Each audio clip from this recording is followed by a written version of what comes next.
includes looking at different types of match pair analysis, which also includes a sale and resale, where you look at a property that sold before a solar farm was built. You can look at it after a period of time. You can see after the solar farm was built and the house sells again, you can look at the appreciation and measure to see first, did it appreciate, but more importantly, did it appreciate at the same rate as other properties in the area?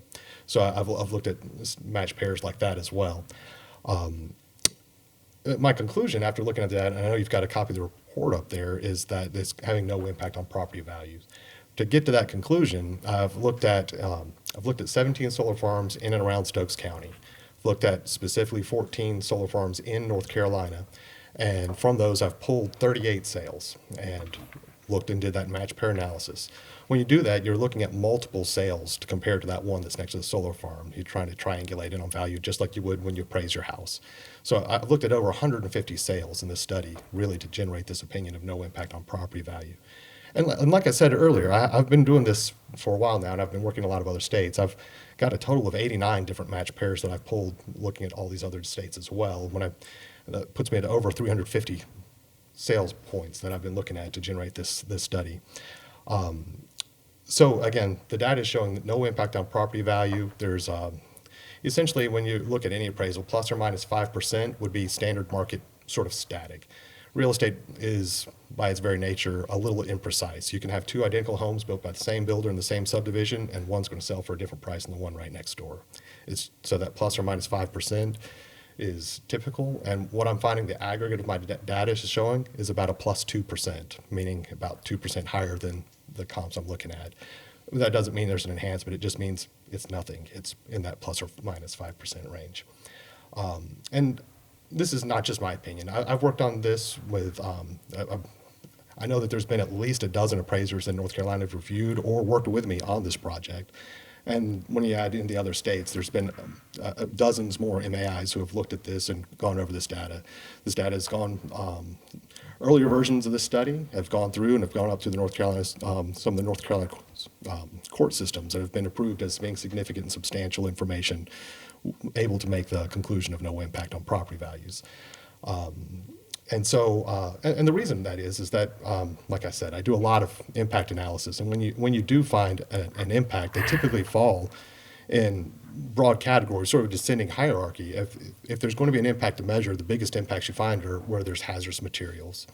After that, you come down, there's odor, then noise, traffic, and you come on down to the smallest category, which is appearance. And the only category that solar farms really trigger on that you would look at in characteristics would be that smallest category, which is down at appearance.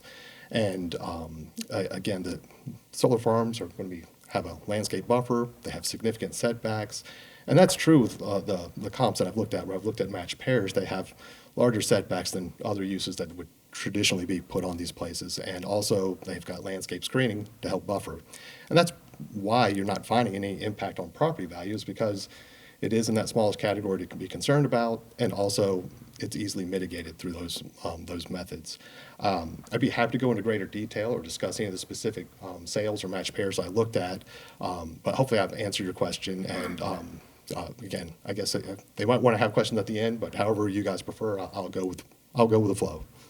Any questions for you, Commissioner Walker? Kirkland,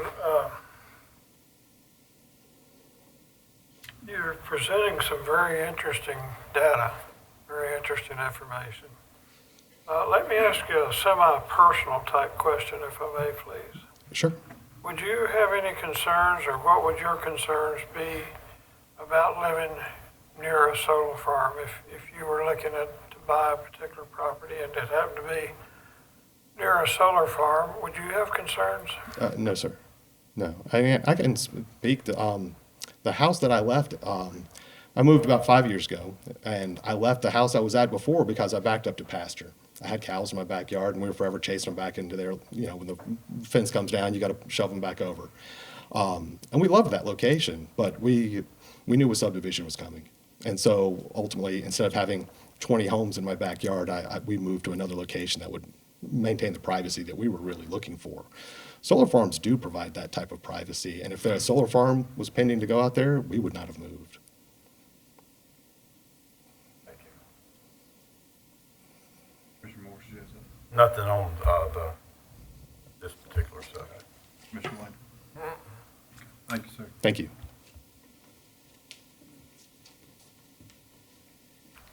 I'm going to introduce our next speaker, but Mr. Walker, you didn't ask me to address that last question, but I'm going to. Thank you. My wife and I spend half our time living partly on my family's farm. We got 753 acres. We got a huge herd of cattle. But my daddy, at 93, has spent the last 8 years trying to get a company to put a solar farm on our land, because that's one of the best ways, and I agree with him, that we can keep this land in the family when my parents are gone.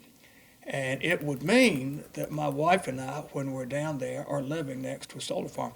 We'd love to have a one this size, because we could accommodate it, and that would still leave us room. We have a lot of animals and other things, but it would enable us to keep it, and that's a big factor for us. But living next to that solar farm, I've seen them, I've touched them, I've been inside of them. There's really nothing, as I said before, it's nothing but glass on steel, and you can't hear. But thank you for the opportunity to volunteer. I want to introduce y'all to Mr. Tommy Cleveland. Mr. Cleveland has been the face of solar in North Carolina. Really, he comes out of North Carolina State University. He's one of the first and earliest public spokespeople for solar, what it is, what it's not. He's been a consultant to many cities and counties throughout this process as solar has been evolving in North Carolina. They've looked at Tommy. He's now a consultant to Duke Energy on a lot of their projects in solar. But he's here tonight. We didn't know if you had questions about whether they're safe. But Tommy has a short presentation for you that he can, I think, assure you that there's nothing about these that create a safety issue for anybody near this facility. Tommy, if you would.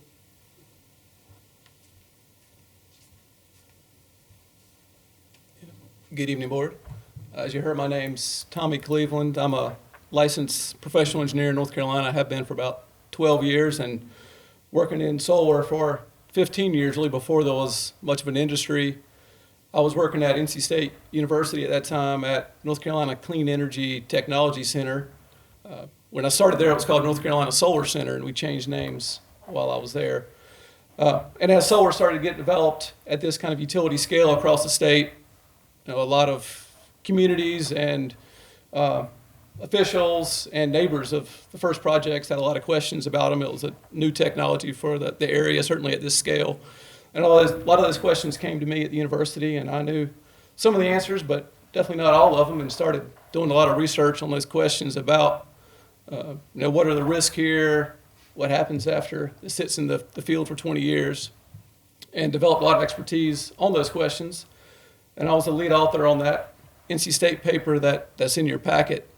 About when that paper came out, unrelated to when that paper came out, though, I left the university, and now I'm working for a consulting firm, and we do inspections for all the private solar farms connected to Duke Energy's distribution system.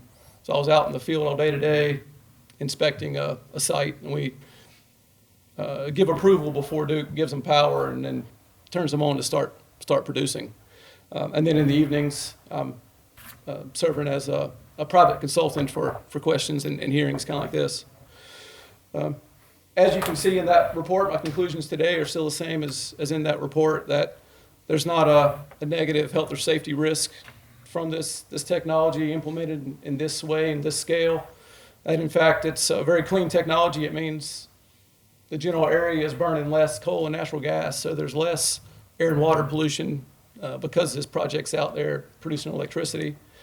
The main health and safety related concerns that we looked at in the report, and that was based on questions we had heard, as well as reading a lot of academic literature from around the U.S. as well as Europe and other places that goes back decades. The technology is not new. These same silicon-based panels, the same technology has been out in the field for over 40 years now. But 40 years ago, it was real expensive to make that one panel. And now industry's gotten a lot better, a lot more advanced in manufacturing, and the efficiencies are higher, and the costs are way down. So now it makes sense to economically to build projects at this scale. And the things that we focus on were electromagnetic fields, or what you may call EMF or radiation, toxicity, and then end of life, kind of what happens at the decommissioning or end of the project. Just real quickly, EMF is not a health or safety concern. Most of the project doesn't produce any EMF out in the DC part. All the panels, they're direct current electricity. The inverters, and then the higher voltage wires, leaving the inverters going above to the substation and then eventually above ground on poles. That electricity is no different than the electricity that's already running through the wires in this building and the components that the appliances we use every day, or the wires running down the street. So nobody will experience any increased EMF from the project. As far as toxicity, you've heard a little bit about what the panels are. The panels are manufactured almost entirely of glass, particularly these newer bifacial panels you heard of. There's a sheet of glass in the front and a sheet of glass in the back, where that at least the front glass is tempered glass, and something like 90% of the weight of the panel is just glass. Almost the rest of the weight are some industrial adhesives, some encapsulants, and then silicon that makes up the solar cells. And then you've got just tiny little bits of metal to conduct the electricity away. The one component that has any concern from a health or safety point of view was both. There's a little silver in there. Technically, silver can be a toxic, and then there's some lead in some of the solder and just electrical connections. But it's a small amount of lead. It's encapsulated away, so moisture doesn't get to it, and it's protected by this tempered glass that's front. And then at end of life, when that panel is in use, there's no way at all for anything to come out of it. At the end of the life, those panels still have value as a working panel, assuming it's not broken, but they have a 25-year power warranty, this industry-wide, that says after 25 years, it'll still produce at least 80% of what it did on day one. So it's likely a lot of the panels would still be sellable as a usable panel. If not, it can be recycled. Most of what's there is glass, which is very recyclable. And then as a last resort, assuming for whatever reason at that point in time, recyclability didn't work, it could be landfilled in a traditional landfill. So I could answer any questions, but my conclusion is that the project would not have any material health or safety impacts on the community. I guess the one question I have, I'm not sure if you'd be the one to answer or not. Yes, sir. Ask somebody from the solar company. Addressing one of Ms. Bolson's concerns, we get that the solar panels are safe, but what about the pesticides or anything else that might be sprayed around to keep the weeds and stuff down? Yeah, I've addressed that some. It's not quite my expertise, but it is a topic I've researched. And the company can speak what their plans are for this site, but I can say the industry in general primarily mows with use of some herbicides. Generally, they're directing that to woody weeds, trying to keep it in grass so that they're just mowing. But nobody in the industry is putting out herbicides across the entire acreage. It's always just portions of the site when they are using it, and it's less than, were it to be in agriculture, it's a lot less than used on row crops. But somebody from the site could tell you something more specific about this site. Okay. Any more questions for him? Mr. Walker? I don't have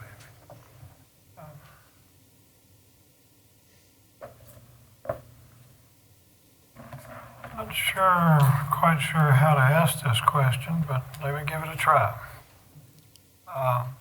You're talking about, and you seem credible, you've obviously have a lot of useful experience. What is your theory of how or why folks are intimidated by the thought of a solar farm coming to their area?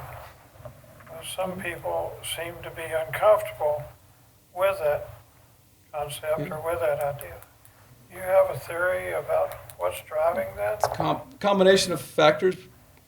It's a new technology, something they're not used to living closely with, that looks different than trees or crops or buildings. And if they're worried about it and go look for reasons to be worried, I'll search online, why should I be worried? Then some people will tell you to be worried. I think it's a stacking of those factors, and it's different for everybody. They may have different personal reasons, but I think it's those are what I've seen has been most common concerns, or most common reasons for concern. Once a solar farm is in place, do you have any way of tracking whether or not these fears are alleviated, or do some of them continue on? On a community-wide basis, I think you can look at this stage of the development process at land use permitting, and in many jurisdictions, the first few projects receive a lot of resistance, but as those projects have been in and people are comfortable with them in that area, you see a lot less resistance, even when the projects are 10 times or more the size of the early projects. So I think it's an indication of people becoming familiar with them and having less concerns. I'll mention this. I am pro-green power. Exhaust gases going into our atmosphere and other things with the current generation methods are not so much with this approach. Matter of fact, it seems very clean. And I find comfort in that, because you hear all this, and I don't know what's true nowadays or how much of what's true. But you hear all this talk about global warming and the risk that we're exposing ourselves to if this continues if things continue the way they seem to be going now. And I look at things like solar farms and wind power as offsetting some of that risk that we have for global warming. I know there's mixed opinions on that. Seems like about anything nowadays there's mixed opinions on. Mm-hmm. But I like the idea of solar farms, windmills, all these relatively new technology for generating power. But I think and you may have kind of expressed some of this, I think we do have to deal with not in my backyard at times. Folks will generally agree that the concept is great, but why don't you take it somewhere else? And no matter where it goes, how much variation is there in the level of resistance that you're aware of from location to location? Do you encounter more in some areas than others? Yes, but it's even with how much visibility I have, it's hard to classify it in a way that I think scientifically you could put, Hard to quantify. Hard to quantify and hard to have a lot of confidence in any conclusion I may have, because I'm just seeing a little bit of data here and there. I haven't gone out and done a survey. When I was attending a commissioners conference a few years ago, 2 or 3 years ago it seems like, there was a presentation there on solar farms. I think NC State might have been involved in some ways in putting it together. And it seemed like at that time there were even more concerns than there appear to be now. So it seems like folks are getting more used to things like solar farms. And I liked what the gentleman said earlier about this may be, in some cases, about the only realistic way a family has of holding on to the family farm. And that's something I know a lot of people in our county would like to be able to do, is hold on to family land. But I appreciate your information, and is there anything else that you can think of, kind of based on the questions I'm asking, that you can volunteer? I guess I'd just like to reiterate that there's nothing to be afraid of, that it's a well understood technology. There's something around 400 projects, many of those somewhat smaller than this, but many larger than that as well, just around North Carolina.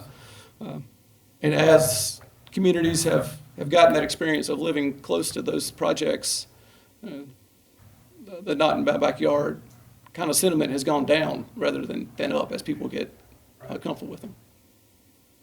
Thank you, sir. Thank you, Mr. Chairman. After all the speakers are finished, I will, but not. And could we at some point take a short? That's y'all's gonna do it right now. Before you get back, we're just gonna take a short break real quick.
I'll call the meeting back to order.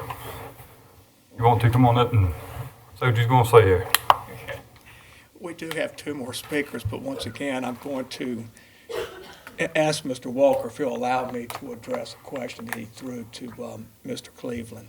Please do. Now, in 35 years, I have represented developers and property owners and families for just about every single kind of use you can imagine. And no matter what you do, when you notify people in a community that there's going to be a new use, some kind of change, people come out and oppose it. And it's not because, in most cases, there is something inherently bad about the use. Certainly, it doesn't apply here because you won't, as we keep saying, you won't be able to see it, hear it, smell it, you know it's there. But it's change. And there's always, as part of us as humans, we are fearful of change. People don't like change. People are fearful just naturally of the unknown. And all of that's interpreted negatively. And I understand it. I think we all have that in us, but it doesn't mean just because somebody is concerned, it doesn't mean the project is a bad project. So that's it. And then how do we know that are there communities where those fears have been alleviated? On some of the quotes that we had on that screen, Davidson County, the commissioner, Chris Sandifer, the planning board member in Nash County, you know, they've had it. The Bladen County planning director, they've had scads of these. They're huge ones in Davidson and Bladen. Davidson is a close by Piedmont County. Once it's in, once they're up and running, they don't have those negative feelings about it. And I'll tell you what else. When I go to communities where they already have solar and we have our experts, we don't know the particular board, they say, we've already heard this so many times, you don't even need to have these people come up. It says, let's just move this thing along. We've seen solar farms. Show us your site plan and let's just vote. And that has occurred on many occasions. A little bit of exaggeration, but it's, you know, that shows you that a community that knows it is okay. We have two more people to speak. I've never met David McGee before. Mr. McGee farms this land. He will continue to farm this land if this solar farm is approved. He reached out and asked if he could speak about this. He knows the family, and I'm going to ask Mr. McGee if he would come up. Absolutely. I know some of you guys, some of you I don't, but I'm David McGee. I live on Robertson Ridge Road.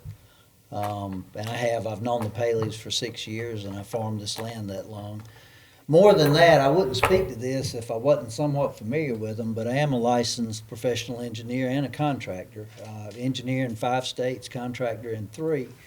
And actually have worked on design teams and built some of these facilities down in the eastern part of our state. And I've never seen one in all the planning and stuff that we did with as much effort as I've seen these guys put into this one to make it work.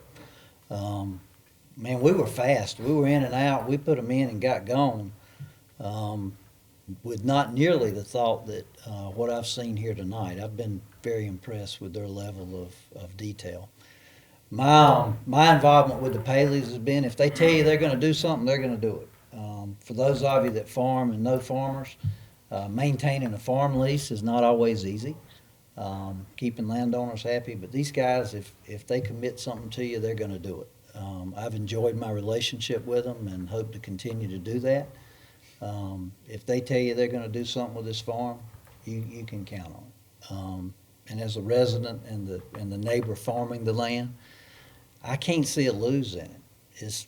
Maybe it's not the most revenue that we get from something in the county, but it's certainly more than the tree farm's going to get. And it's not going to bother anything. It's only going to help. So thank you, and I do appreciate the opportunity to at least come and see how this process works. I've never been here before, but thank you. Thank you for coming and speaking.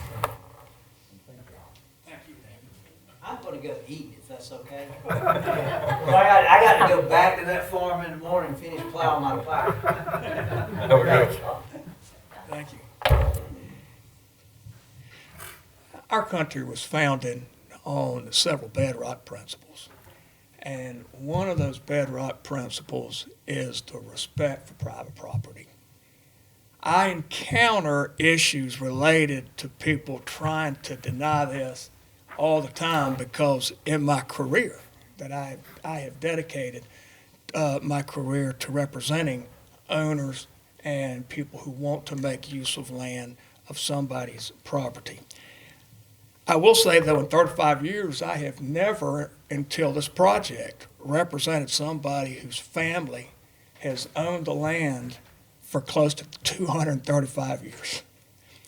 And you have to earn some rights on that land in 235 years. I have never had this chance. They have paid the taxes from day one. Those taxes have supported this county. And all they're asking is that you allow them to make a safe, reasonable, good, positive use of their property that's respectful of others and certainly good for the county. I'd like to introduce Ms. Elizabeth Paley. She'll tell you more about who she is. Her statement is in your book if you want to follow it. Ms. Paley, would you come up? Good evening, board members. My name is Elizabeth Paley. I'm a former North Carolina school teacher, and I now specialize in the treatment for children with autism and other special needs. And I'm here tonight with my husband, Darren. And like Mr. Tom just said, this land we're talking about has been in my family since Peter Harston landed in this community in 1785, which was before the Constitution was even signed. And my ancestors who farmed this land have fought in just about every war that's defined who we are as Americans. I personally owned this land since I was 18. I inherited it from my grandfather, Samuel Wilson. My mother, his daughter, died when I was 5, so therefore I directly inherited the land from my grandfather. My great-grandfather, Samuel Harston Wilson, acquired his share of the land in the early 1900s when our family members were dividing up parts of Saratown. And my grandfather felt very deeply about family members maintaining, sorry, I get emotional.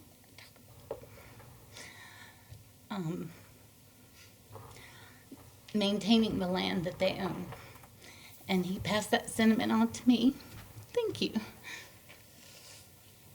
And my brother and my sister.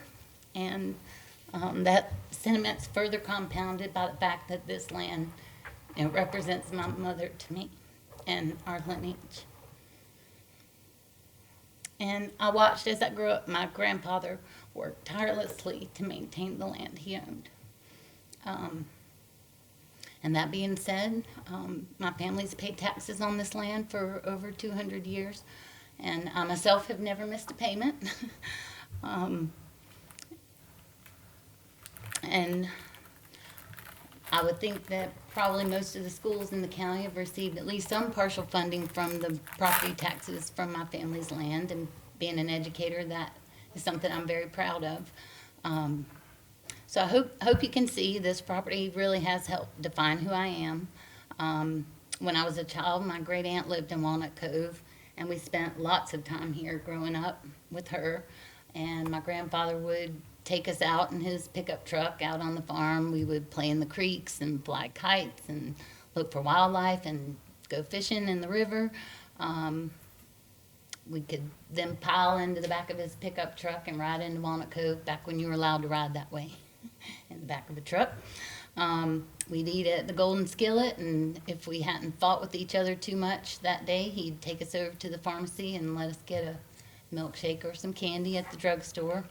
And as a very young adult that inherited the land, I proudly carried the added responsibilities of land ownership and took it seriously, and I still do.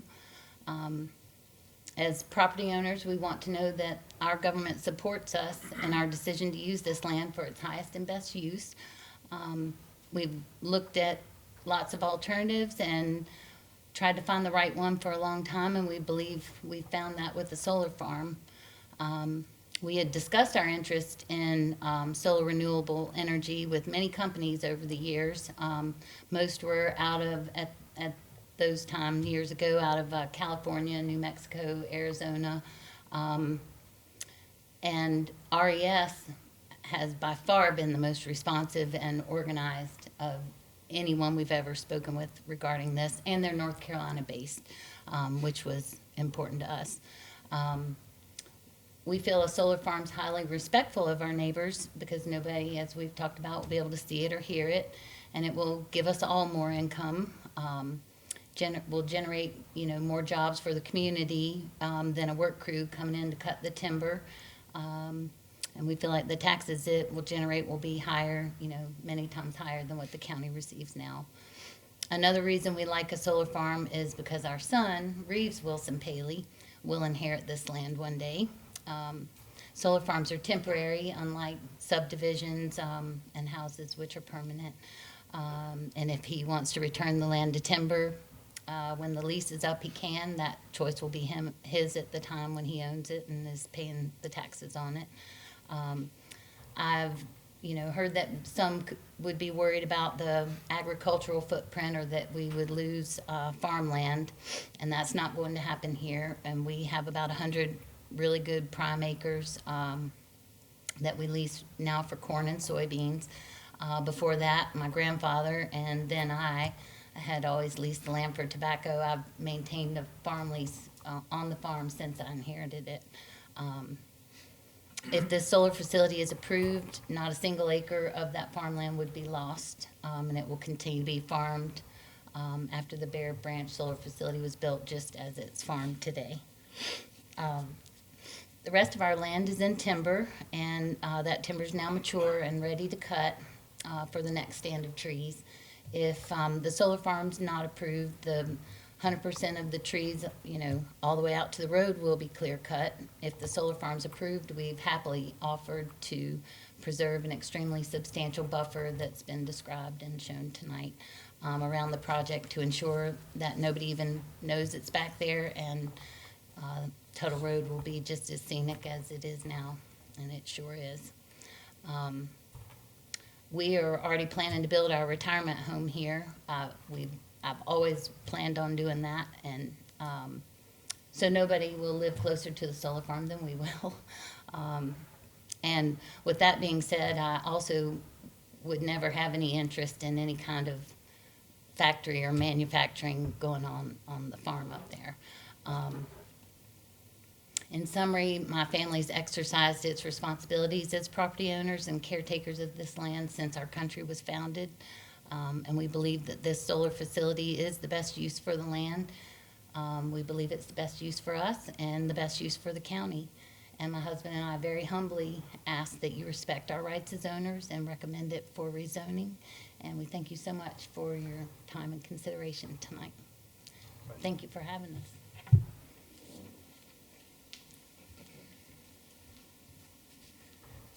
Mr. Chairman, I want to conclude for us and then open it up to questions. But I would like to say that if perfection is your standard, no project is ever going to be approved in Stokes County. In fact, no single project that you've ever approved has been 100% perfect. There's always been an element of unknown about every single thing you've ever approved, whether it's residential, whether it's office, whether it's an institutional use, or whether it's an industrial use. It's always easy to say you want a project to be different. It's always easy to say you want it to be more. But the bottom line is, this is a great project. You don't have a room full of people here with torches and pitchforks saying don't do it. This is really a well thought out project that's being done by the right people. And having said that, we have a lot of experts here, and we're glad, and we'll stay as long as you can. You've been very respectful and very patient, and we're glad to answer any and all questions that you have. I turn it over first, I guess, to Mr. Delafield as to be our one you have a question to, but Mr. Kirkland is here to ask a question about property values. Mr. Cleveland is still here to answer any question related to health and safety. And I'll fill in on any other as I need to. Who wants to start it off, Commissioner Morris? That'd be fine. Thank you, Mr. Chairman. I have some comments and questions that are not necessarily related to this particular solar farm, but to the process that we go through as we make these kind of decisions. Since we represent not only the property owners who want to do these kind of things, but also the folks that aren't property owners and the other residents of the county. My first question is, I understood it when we did the first solar farm, the one in Walnut Cove, Lick Creek, I think is the name of it. It was my understanding then, because we were all surprised by that. I think everybody on this board had less than a month's notice that this was coming, and most of us just heard about it because Walnut Cove had already approved half of it, or was getting ready to, before we were even aware of it. And at that time, if I'm not mistaken, I was told that that the process was the Utilities Commission would approve a solar farm, and then at some point after that, there was some kind of an advertisement that would go in the newspaper to let the local folks know that it was being approved, or it had been approved by the Utilities Commission for a certain area. And then we were told that this one had been in process for like 2 or 3 years with the Utility Commission. And then we get, about a month's notice before we have to approve it. Is that true? Am I mistaken in that process of how this works?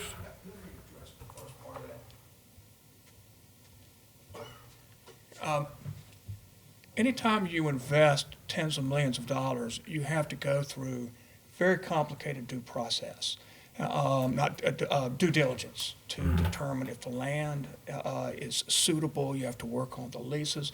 You have to line up financing. There's a lot of these issues. You have to work on a power purchase agreement with Duke Energy. If any one of these elements doesn't occur in the right way, there's not going to be no solar farm. The North Carolina Utility Commission does have a very controlled statutory process for what is called a certificate of public necessity and convenience.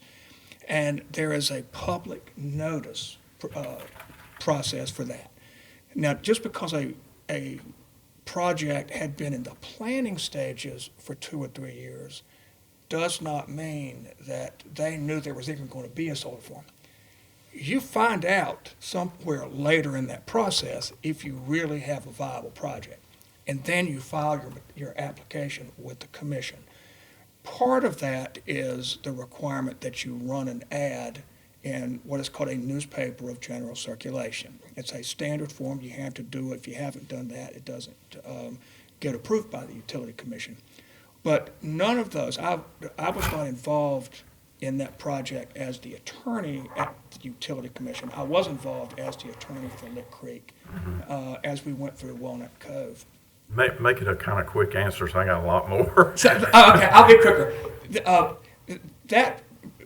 We were talking to the community well in advance. Now, it was complicated because that was half in one jurisdiction and half in another. And I think David will remember this, we had to figure out how to line up one thing or another, but we did Walnut Cove first.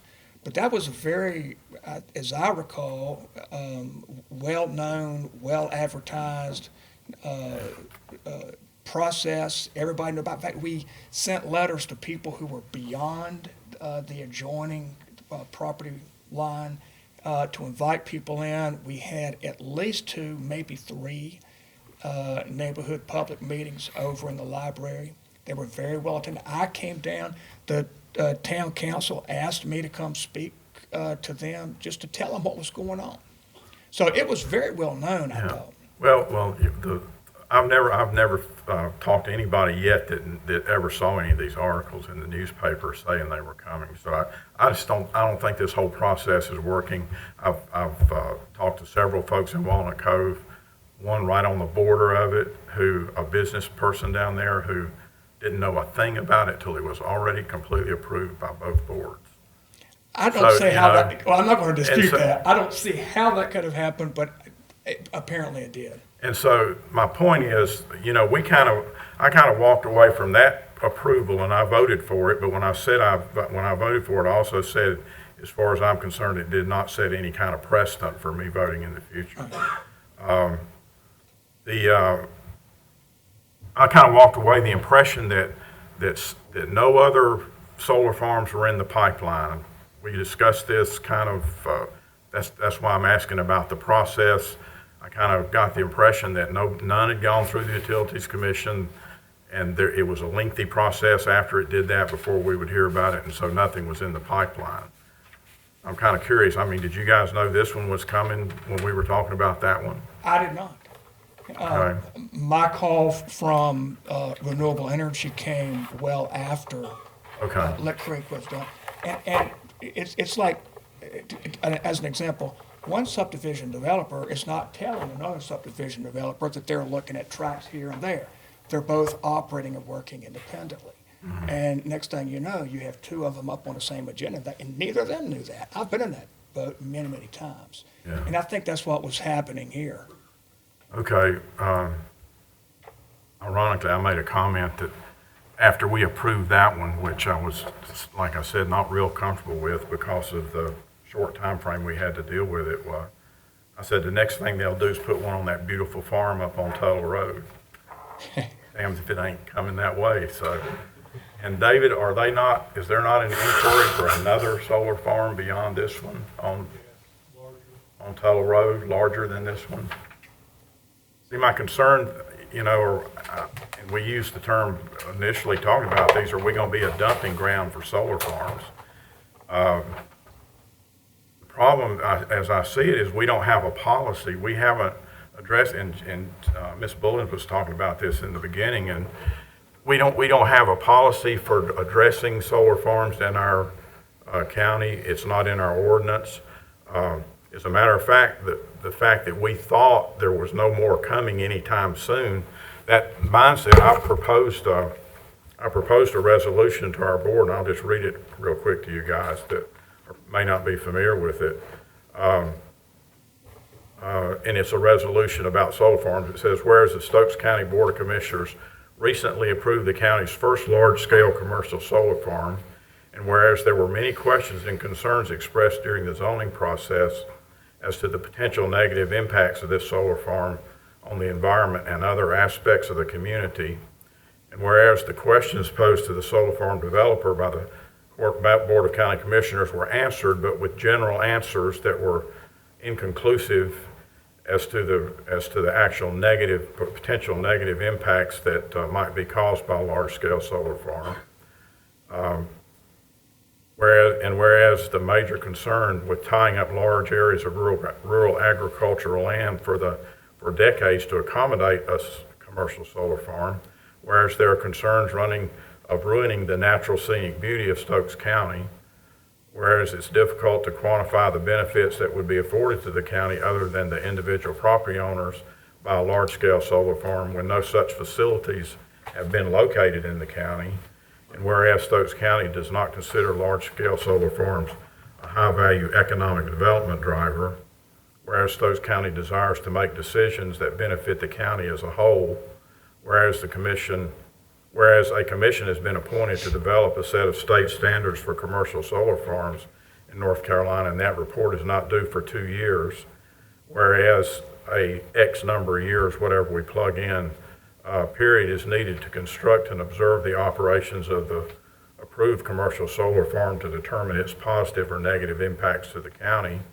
Now be it resolved basically that we put a moratorium in of some number of years till we have a chance to do our homework, get our policy updated, get our ordinances all updated, and do additional research. And that resolution was tabled to give the planning department time to work on the ordinance and so forth.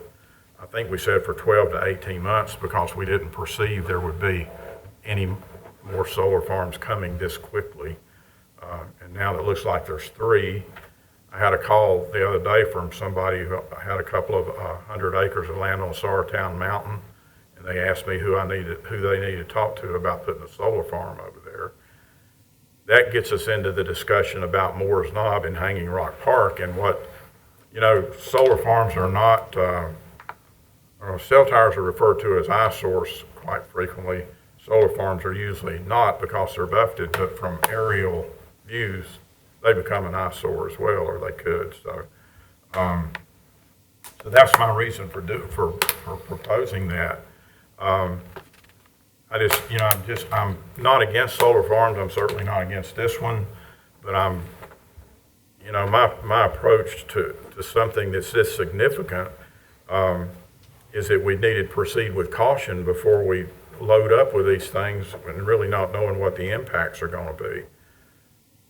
Just for instance, we do zoning for cell towers. That's 100 by 100 square, 10,000 square feet. David, would you describe, just like in 2 sentences, the process we go through with our consultant for doing that, for doing cell phones, towers? Telecommunication ordinance by a third party, we adopted as part of the zoning ordinance, and it goes through the review process similar to any other rezoning petition. And there are requirements similar to the decommissioning of cell tower bond at the end of lifespan. That's the similarities. Yeah, see, in the situation he's describing there, we've had a consultant for years just on cell phone towers to make sure that we have an advocate advising us that's an expert, and you guys are all experts too, but you're all pushing the solar farm, which is what you're supposed to do. That's what you're getting paid for, I guess. But it's like, I don't know what you guys have been doing during the virus, but one of the things I've been doing is watching recurring presentations of Pawn Stars, the TV show. And the other night, Chumley was on there, and this dude comes in and wants to sell him some records. Well, Chumley pays him $300 for 2 vinyl records, and goes back and tells Rick, the owner, hey, I got a good deal on these 2 records here. And Rick said, how much did you pay for them? He said, $300. Yeah, how do you know it's a good deal? He said, he told me it was. He said, Rick says, Chumley, didn't I tell you go to the outside expert to figure out the value of stuff? You don't take advice from the guy that's selling you the record. And that's sort of an example of kind of the position. 1 moment. Sorry, I didn't quite catch that. Could you please repeat it? No, being spied on here. Anyway, so my point is, we've got you guys' side of the story on all this stuff, and I don't doubt any of your credentials and so forth, but the way we approach cell towers, and then this, this compared to 100 to 100 square foot is thousands of acres we're getting ready to have in cell towers. And so to me, it's like the notification process doesn't really seem to be working whenever we just get a couple of weeks to approve these things, and then people, and the people out in the county are busy, our citizens are busy, and they don't pay a lot of attention to local government unless it directly affects them, and because they're busy for the most part. But then they have this habit, and I don't know if the other guys will agree with me, but they go along and not paying attention, then all of a sudden they discover something. And that's when we start getting the calls. And I can, envision the calls of, why did you guys approve 5 solar farms, we didn't even know about it or whatever. So, so that's why I would like to see our process fixed before we approve additional solar farms. Like for the cell towers, they put a balloon up in there, and everybody rides around and they see it. And then it works pretty well as far as finding out who's for it and against it. Because we just had one over in my neighborhood that we went through that process. So, but these guys, I rode down Tuttle Road today to go to the golf course, and and you got 3 or 4 of those little flashy little E signs that says E something on them. But beyond that, if to me, the notification process, it just needs to be part of our policy, and we need to do a better job of making sure that people are aware of what we're doing here. Let me check a couple of notes here.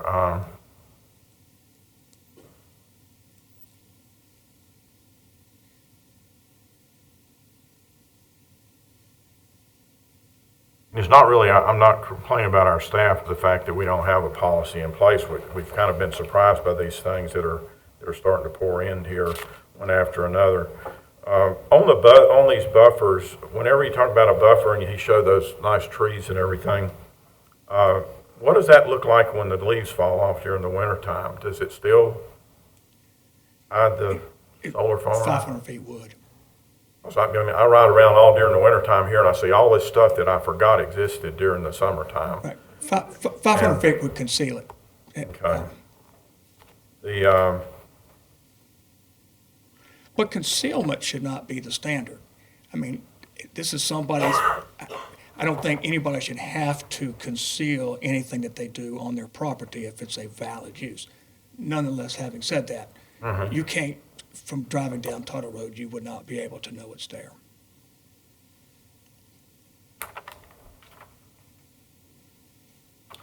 Let me see what else I wrote down here.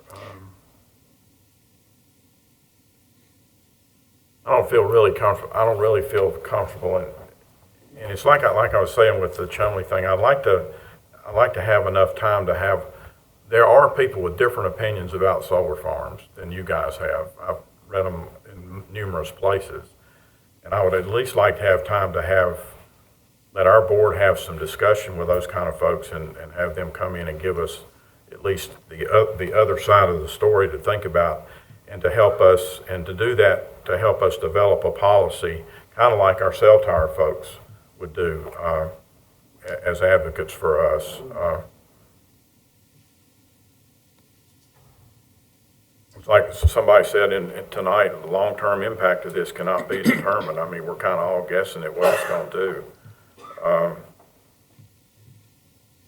On the decommissioning things, David made a comment about it being retroactive, whatever they agree to, I guess, to all of our solar farms. Where does that come from?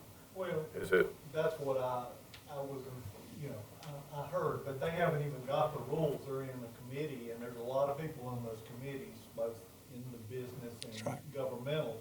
So that's just, hearsay. That's 2 years, or 2022 is when I think the governor requires That's it to correct. be, the legislation come into effect. So the assumption is that it would be that, but it's an assumption. I can't swear to it. We don't know what the rules will be for decommissioning. We are making that similar assumption. Yes, and that is why, when I addressed this to Tom, on Friday morning, I said you might want to come up or show a plan, that I knew from the last time.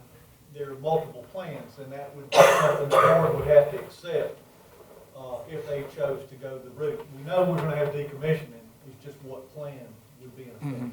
And that might be superseded in 2024, the lifespan of like I said, I won't be around, and it might be, the state says all facilities will go by our plan. I guess in closing, it's just, like I said, it's nothing against this particular solar farm. It's just the process and the fact that we've not had time to do our policy homework. I don't like to really approve anything that we don't have policy for, because that's what we're here for, is to set policy for how the county operates. And so it appears to me like these things are all shooting in here on us before we can get our policy done. And it makes me uncomfortable about what the outcome could be. Some other folks, I know some other counties are limiting, in their policies, they limit the amount of solar coverage to a certain percentage of the square acreage of the county. We've got them coming so fast that we could exceed what percent we should approve before we even get the policy done. So that's my problem with solar farms. I'm not against this one. I'm not against approving this one in the future even. But I'm against approving any of them until we until we get our policy piece in place. So that's all I have, Mr. Chairman. If I could just comment on 2 points. One, the notification for this was exactly the same notification that every single land use change follows by your ordinance, which is totally consistent with the state statutes. So it was done that way, but as I recall, you have to get out a notice to the neighbors well before you file, and that letter to neighbors went out February the 6th, and we're only now having this meeting. So there was early notice. The second point is, as to standards, I can assure you, I have been in, I don't know how many different jurisdictions.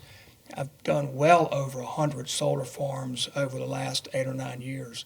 But you are incorporating in this project all, if not more, of the standards that everybody requires, which is concealment of some sort, that you have to have equipment that's approved by underwriter laboratories, that you have to have a fence that surrounds it. You have to have some type of notification of who the property owner is, if anybody has to call. Those are the basic things. And the panels cannot be over a certain height, and these clearly are not for what is typical maximum standard. So you already are getting in this project what any ordinance that you would adopt. I am confident if you did it like everybody else, you're already getting it. Okay. I just remember Duke Power said there'd never be any problem with coal ash, and now they're putting liners in over there in the places they store it after it's washed down the river and stirred everything up.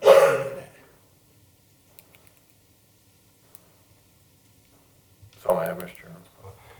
Commissioner Worthy, will say I have to agree with you on a lot of what you said, and especially the main part is getting it out there. To tell you the truth, I didn't know nothing about it till today. I got my package and opened it, and I said, oh, no solar field to talk about. So don't know where I lost that along those lines. Don't get me wrong, I know I probably stated business out of all of us sitting up here for the youngins and stuff I've got going on, but that was the first I'd heard it when I opened the envelope, so it was quite surprising. And I actually had a conversation with Commissioner Langford out in the hallway. I said, the thing is, we're hearing all the pros. I'm not hearing one con, but that doesn't mean there's not any. And that's just a little bit of concern of mine, and I'll also echo what you said. I'm not saying I'm against this by no means. I,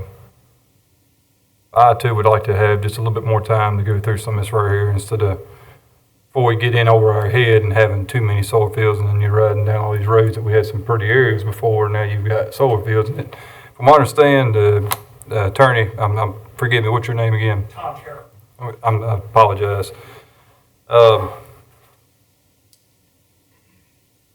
It does sound like you're doing all you can, and the landowners and the solar companies doing all they can to hide this from everybody. So it's not the eyesore that you see. And that's definitely something I'd like to see in the future. And also talk to some of the other property owners. So, and you're telling me all the way around this whole property right here, there's no property owner anywhere in sight that can see that from their house, from the road, from the river? No, I'm not saying that. There Okay. is a possibility that in January, there is a house on the western side that might be able to see it. But it's going to be, even at that time, it's very reasonably concealed, and there is a good distance. But from the road, from Tuttle Road, you won't be able to see through 500 feet of trees, even in January. Okay. And that's why we increased the buffer from what the county had recommended at 50 feet of vegetation. We did a 50% increase to 75, plus we added a setback from the property line to the panels to add that. And that was after speaking with Ms. Bullens. We've spoke to her during the hearing, and we're trying to, respect people who have said they do have a concern. We're trying to meet that in some way. Okay. All right. Thank you for answering that. I have no more questions at this time. Is Commissioner Walker? Thank you, sir. I may be bouncing around some because my notes are not as well organized as Commissioner Morris's appear to be.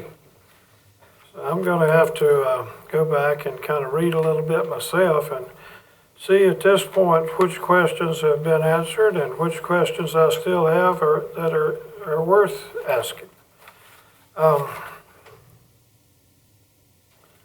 have heard, and I'd just like to hear you affirm this if you will or can, that the principals involved, the folks who do the solar panels, have established a history of integrity.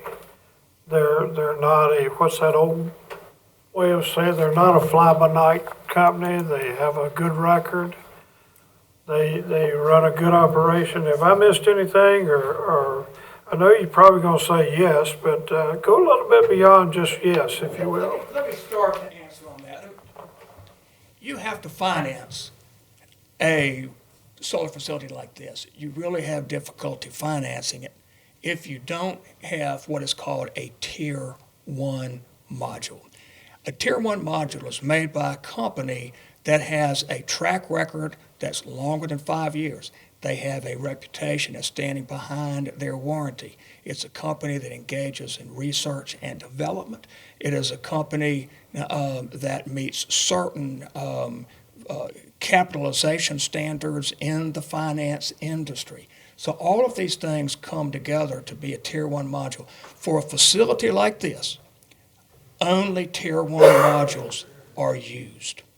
Where you see Tier 2 and Tier 3 modules are in, you'll see them on rooftops of buildings. You'll see, you can find them, you find them in India.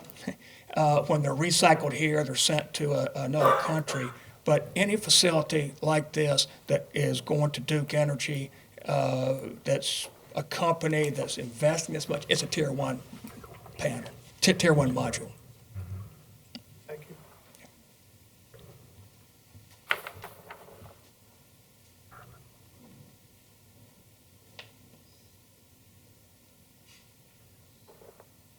Don't really even need the answer. This would be for David, but you mentioned conditions for previous solar farm that we approved. Maybe this is worth asking. You said, I think, that these same conditions would apply to this one as well? No, we recommended that planning board recommended that the same conditions at a minimum be required for this facility if approved. We can actually do that at this board's level, I believe. Is that correct? Yes, sir. The But conditions. what the applicant has offered is to, based on, modify those conditions in a positive manner to address concerns that they heard at the planning board meeting. That is at a minimum, if you were just going to adopt it, that would be the standard that was left for the Lick Creek facility, which we mimic Walnut Cove. And there was a reason Walnut Cove went first, because the municipality can expand outwards. A county can't go the other direction, so that's why they had the hearing to see what the public would say about their facility, which I know had an impact on the final decision on the county's portion. Okay, thank you, sir. And it sounds like the folks who are involved with this project have been very cooperative at each phase. I'm not hearing otherwise. Have I missed it? These companies are professional, and Tom and I have discussed many things, and they tried to address all our issues, and again, our issues are fairly limited. It is a permitted use in our ordinance, which I don't think I mentioned, but we don't have the detail that Mr. Morris was talking about that we might have for a communication tower, or we have other standards in place. It is clumped in with other power generating facilities in that industrial district. Right. Well, Mr. Carroll spoke of perfection, and that we don't always achieve perfection in our zoning cases that we approve, because we're dealing with humans. When we deal with humans, perfection is a little too much to expect usually, but we want to get as close as we can to getting things right. One of our planning board members had reservations, did not vote, which is unusual. But they chose to exercise that prerogative, and that was their decision. Because they assumed or thought that the panels were coming from China. Well, folks, I got tired of reading Made in China too. There's so many things we have and buy today. But seemed like I heard that these panels are not made in China, are not likely to be made in China. And I just wanted to go back and read South Korea, which is a close ally of our country. We don't have the controversy, the contention with South Korea that we have with China. And not that I know of anyway. So that would have probably or possibly took care of the planning board members' concerns who was not comfortable in voting. So that if those concerns were truly addressed in a positive way, that would have been a firm 5-3 vote of our planning board. Well, historically, I first got into local politics in 1989. I think my wife reminded me of that the other day. And my policy, generally speaking, is to put value on what our boards present to us. And so unless there's a reason for me to go against their recommendation, a specific, clear reason, I typically like to support our planning board. They've done probably more work with this than we have. And so we did have a positive vote from our planning board. Another thing on a personal note, I've supported solar farms for years. I've been gathering information here and there, and as I mentioned at the commissioners conference, that was one of the sessions I chose to go to 2 or 3 years ago, learned a lot from it. But I've been picking up bits and pieces of information here and there, and you do get some negatives. I acknowledge that. Nothing is ever 100% positive anymore, seems like. So we get a lot of positives and some negatives, but it does seem to be the trend. It's where the future is. And I actually, don't shoot me for saying this to anybody. Nobody has a gun, do they? Not supposed to. But I actually hoped that Stokes County can be a leader in solar farms. And it might generate some calls. If it does, it does. But that's how I felt for years. Because we have a lot of open land. And you can still make a living from farming, but it's getting harder. It seems to me it is anyway. And not everybody wants to continue farming the family farm. So this is a way that, as Mr. Carroll mentioned, that some families can hold on to the family land. It generates income for the landowner in a very low impact way. As I listen to the concerns about solar farms, the paramount or the main concern I heard, and one that's really tangible, most tangible anyway, was appearance. Well, some crops growing on fields are not that pretty either. But solar farm is different, it's new. It caught my interest early in the process. I've been looking at it for years. And I just see some potential there. Now, as far as Commissioner Morris's concerns, it looks to me like we might do 1, 2, 3, whatever, and get a first-hand feel for how it fits for our county. And if we don't hit the magic mark with the first few, that's not going to be a disaster for our county. Because we can learn, from each thing we do. And it's not permanent. I like the sound of that. You mentioned your son was probably going to inherit your farm, and if he chooses not to continue with the solar farm, there's nothing that's going to force him to. The land can go back to like it was. What about a housing development?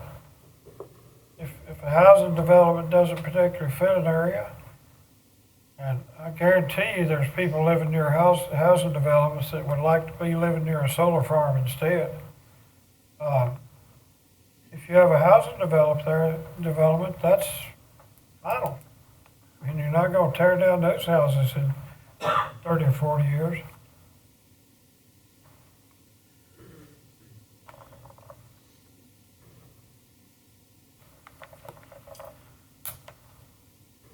One thing too that I've heard about our county is we typically as a county, I'm saying what I'm hearing again, don't shoot the messenger. We typically as a county find reasons to lag behind. And I think if we don't get on board with something like this, we're putting ourselves right back in that category of we're finding a way to lag behind instead of being a leader in a pretty innovative way. I could, if I want to take the other side, if I wanted to amen for Commissioner Morris, which I do sometimes, he remembers, but not this time. I could find reasons, I could dig up reasons to oppose it, but I'm going into this with reasons to support it because I think it's necessary. We need power.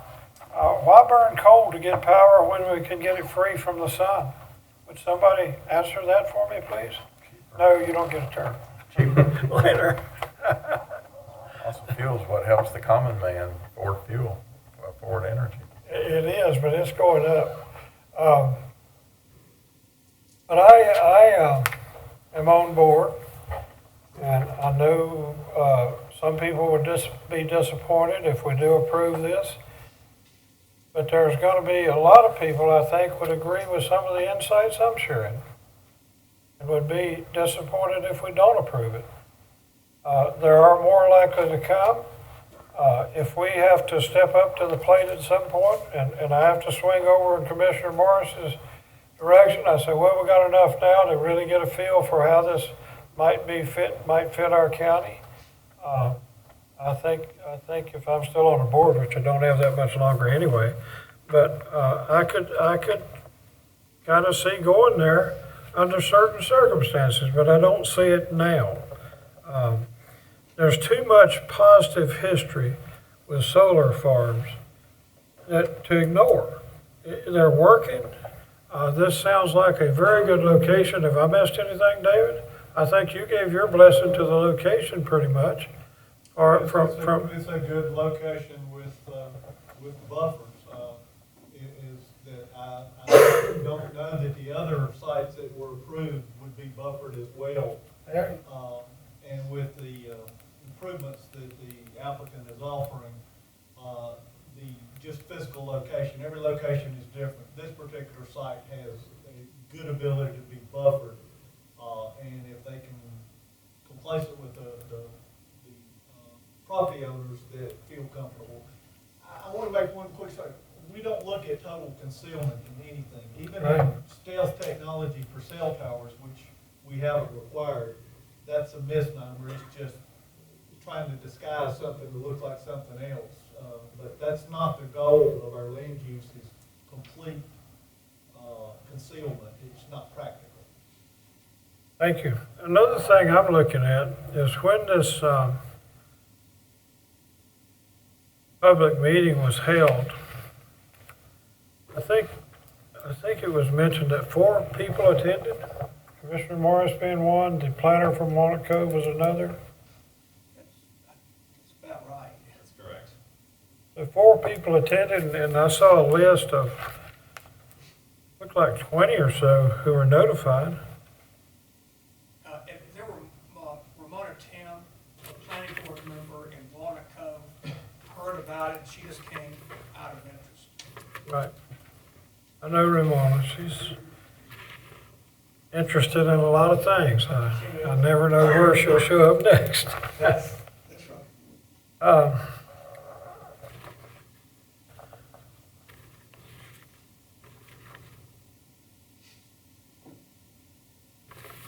We were talking about policy,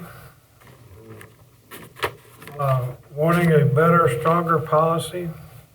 I view our current zoning ordinances, although they don't specifically speak to every possibility. But a lot of work has been put into our ordinances to bring them to where they are. And I take some comfort in that, because even though they're not as binding or specific as they could be with certain issues like this, they're something that really brings some clarity to these situations, some specific, I better not even try that word. But they are the zoning, our zoning ordinances are set policy. And they limit what our board can and can't do. The buffers, I understand, have been increased. That was done because you were getting some feedback that there was interest in having these buffers increased, which you have. And I think, David, they go beyond the minimum by a good bit in most instances. That's what the applicant is now proposing, and that was what my standard was. The minimum should be at least 50, and they're proposing greater buffers in all directions. Right, which that's encouraging also.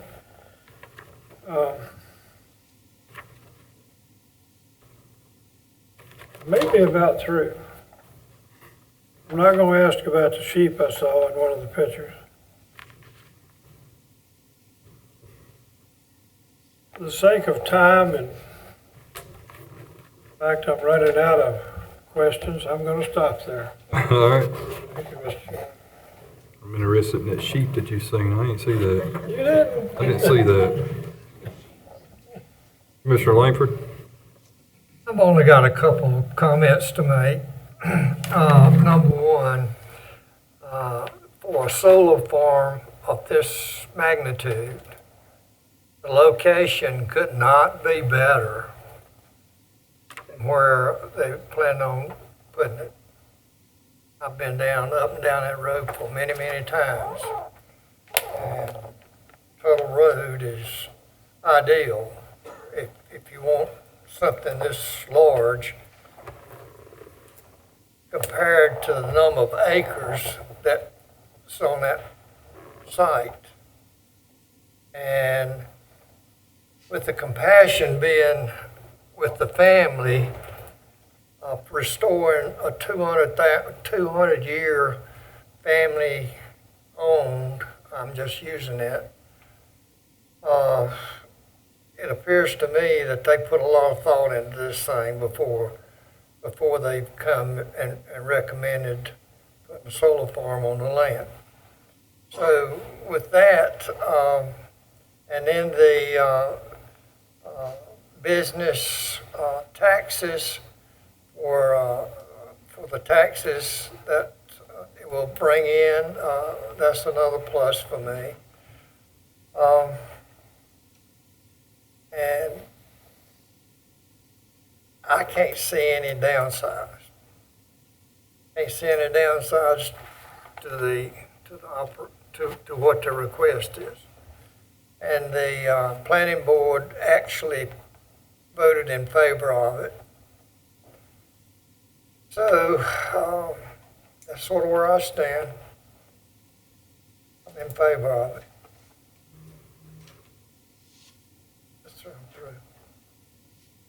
Does the board want to make a vote on it tonight? We don't have to do that if there's, I'm saying from my standpoint, if we need to do some additional work with the planning board, needs to put together some additional information pertaining to a policy, I don't have any problems with that. May I ask a Yes, sir. follow-up question? David, if we don't do it tonight, would it be 2 months before we could do it? Well, the next planning commission hearing for commissioners is 2 months away. The question I would have is, what are you asking for? I know there's some things, I've seen some deficiency, and not so much deficiency. One of the questions was notice. We would have to amend our ordinance to increase the size of notice, because I meet the legal requirements. I do all three things the statute requires. Newspaper, posting signs on the property. You saw big Z's on the property because the rain really took a beating. I posted 5 different signs on that tract of land. Then the personal certified mail notification to the surrounding property owners. The public information meeting, which is the responsibility of the applicant, is another step in the process. But as far as the actual solar farm development, I had mentioned to the board before that it's up to the board as for the land use development in the county. A threshold may be developed for how much of any one thing, in this particular case, large-scale solar photovoltaic facilities that the county may want. That would have to go through the planning board, adjusting the land use plan to specifically address a solar farm. It doesn't have that in our Stokes 2035 comprehensive plan. It hints at it in different locations where you could allow it to come in, but it's not a specific portion of the plan. Then that might need to be addressed. But just generally, you're going to be looking at visual references to whatever you're placing on a piece of property. Setbacks and buffers are the things you're going to be looking at. Is the land use compatible with the area? Is the infrastructure there to support other things? Those are the basic things that are covered, you know, just in what's being presented in any plan that we give. Increasing buffers, minimum 50. You wouldn't necessarily want to increase the next one. I don't know where the next facility, although we do get a lot of inquiries. I think the reason we're getting so many inquiries, and there's credits for doing it now, because at some point in time those credits run out, and that no longer, we may never see another solar development, or we may see more. Don't know what the future holds on that. But I would need more answers from the board. Exactly what are you looking for? I can find other counties and plans, but they're going to be similar to what we're looking at here, what's already been presented as far as how you go about buffering, just like we do on any type of facility. There's certain things you can request, like we don't have a landscaping plan in the county, and that was because we got a lot of trees. A landscaping plan in this particular site with what's proposed would not really make much difference. You wouldn't want to plant additional trees when you already had trees there. Like I said, every site is based on its own merit, and I think, Rick, when we last talked about it, that that's the way you would look at them on a case-by-case basis. But, I mean, well, there's other things we would need to do or could do, and I see that by listening to the hearing process, but it's a process that goes through, and it won't be, you're not really going to get all that process completed in basically a 1-month turnaround. You would need to look at it longer term, and if that's your will, once the board tells me, I'll start looking at it, but it would have to go through planning board approvals, recommendations, back to the board in a process like we did for any other zoning change that we do in the ordinance. I'll answer his question, Mr. I Chairman. still have the floor. Yes, sir. You know that? Right? You sure he does? Yeah. I just asked David the question. Anyway, Yes, that's there's the a question. few things that I'm looking at that kind of stand out. One is the public meeting produced minimal opposition. And I'm not aware of what other forms of opposition there have came about, but the level of opposition for this particular project does seem rather low. Another thing is, that I don't devalue, is our planning board met to about midnight. We're only at 10:20. I didn't get home until after midnight. They met to about 10 to 11. Okay, about 11. On track for that. We hopefully will make it earlier than that. But they approved it. And the one person who didn't vote, sounds like if he had had the information we received this evening, that might have taken care of their reservations. It would have been a true 5-3 vote. The other thing is, based on what Commissioner Langford was saying and reflecting and what others have shared this evening, David included, this seems like a very good location, about as good as we might find for this type of project. So, and given that I have a favorable propensity, guess I'm having trouble with words tonight, oh well, towards solar farms, I'm on board.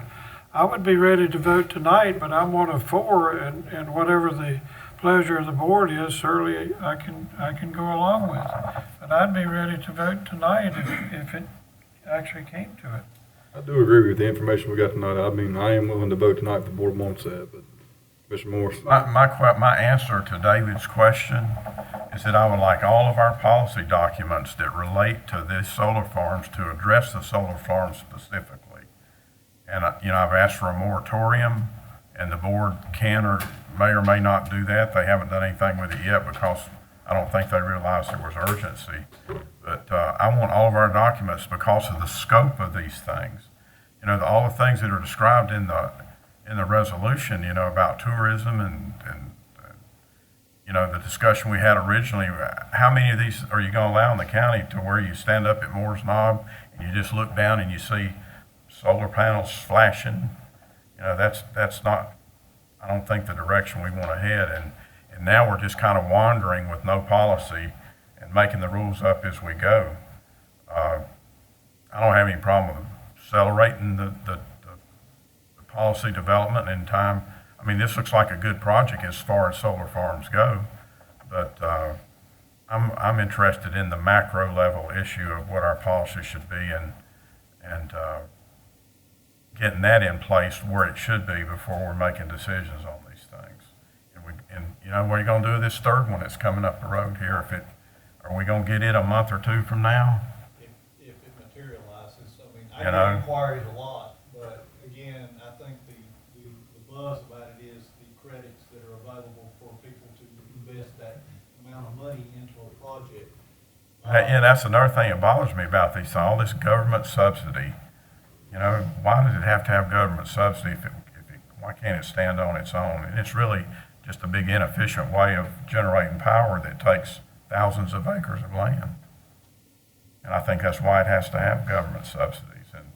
But there's uncertainty about, what happens to the things, to the solar farms when the subsidies go away. It can happen in one piece of legislation. So, I just think we need to have other folks besides the folks that are proposing the solar farm come and talk to our board and give us, so that we have an informed policy update that takes into account both sides. I'm not against this solar farm specifically at all, but I think we owe that to the rest of the citizens of the county. That's the way we're supposed to do business, And I don't care if we vote tonight or not. It's up to the rest of the board. I'm fine with it. I want to follow up. Yes, sir, go ahead.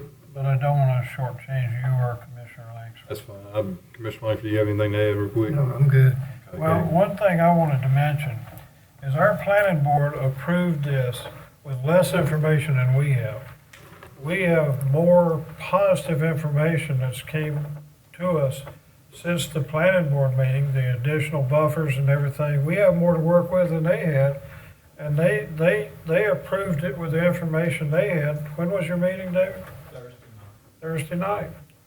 So if they're willing to step forward and they've done their job and they were willing to approve it with even less information than I have, I'm willing to go forward this evening if we have support to do that.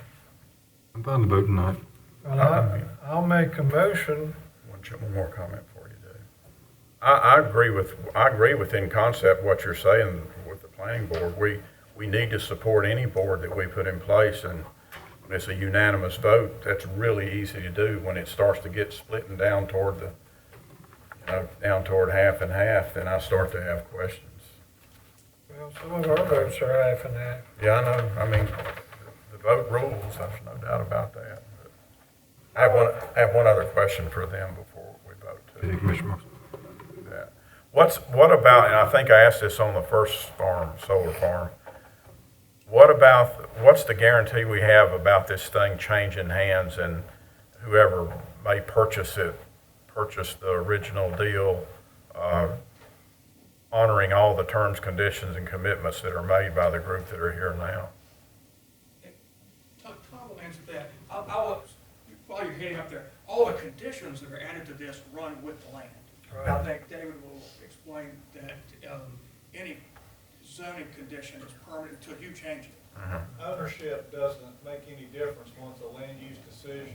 Who owns the property, if a change on the land use is what we take care of, but who owns it is not of any concern to me. Maybe to you, but from a. Well, if it's not, I mean, if an uncredible purchaser buys it, we're not to be concerned about that? Well, no, I didn't say that you weren't concerned. I said that I have to deal with whoever is the property owner, Okay. whether they're credible or not. Yeah, okay. They have to follow the laws.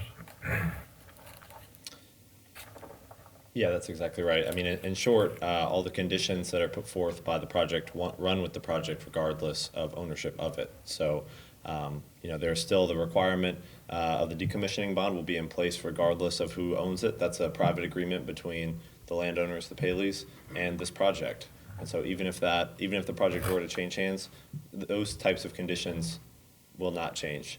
And, I don't think any of the conditions will change even if the project were to change hands because of the way that it's set up and the structure in which it's set up, similar to the zoning ordinances.